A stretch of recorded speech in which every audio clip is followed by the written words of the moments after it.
Le Shulchan Aruch commence les lois des jours redoutables avec le minhag des slihot.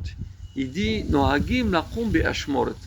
On a l'habitude, il est coutume de se lever tôt le matin, donc de tout le mois de Elul jusqu'à Kippour, et lire les slihot, supplier à Kadosh Baruch Hu, lui demander qu'il nous pardonne.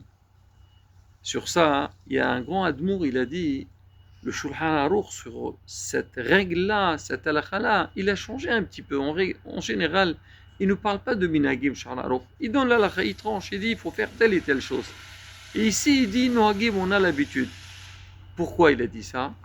Certes, quand on dit nohagim, ça dépend, parce qu'en fait, il y a certains, les Sfaradim, ils commencent déjà depuis le lendemain de Rosh Chodesh jusqu'à Kippour.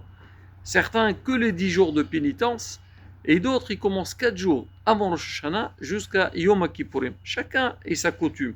Mais l'idéal, commencer à faire les slihot déjà, donc depuis le début du mois de Elul. Alors, l'Admouri, il demande, il dit pourquoi ici le Shulchan Aruch il a parlé avec le Shon de Nohagim Minhag. Il dit, c'est que on sait que cette période, c'est une période de din. Akadosh Baruch Hu, il va juger le monde. C'est ce qu'on va dire le jour de Rosh Hashanah. Hamelech HaKadosh, pendant les 10 jours de pénitence. Là, on s'approche à ces jours-là. Et maintenant, on dit pour casser la force de la rigueur. Alors, les bons minhagim, un minhag, une coutume qui est bien basée, elle a la force de briser la force de la rigueur. Et c'est ce qu'on cherche, nous, pendant cette période. Qu'est-ce qu'on veut? On veut la miséricorde. On dit Akadosh Baruch Hu, Hachem, déplace-toi de Kissé Hadin, les Kissé Rahamim. Déplace-toi donc du trône de jugement vers le trône de miséricorde. Alors maintenant, on dit c'est pour ça qu'il a dit Nohagim, il est coutume.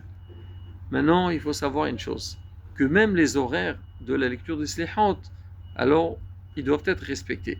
Le meilleur moment, c'est avant le lever du jour, parce qu'on dit à ce moment-là, Kadosh Baruch il est proche à nous. Hachem, il est partout dans le monde, mais pendant ce temps-là, donc il est devant nous, il faut profiter de l'occasion de lui demander. Sinon, si c'est difficile, on peut le faire après Hatzot Laïla, après minuit, selon donc les horaires. Et sinon, on a toute la journée de le faire jusqu'à la Shkira. Mais à partir du coucher du soleil jusqu'à minuit, on n'a pas le droit de faire les sehod, parce qu'on dit ce temps-là, c'est un moment de din. Et nous, les sehod, c'est rahamim. Rahamim et din, ils ne peuvent pas aller ensemble.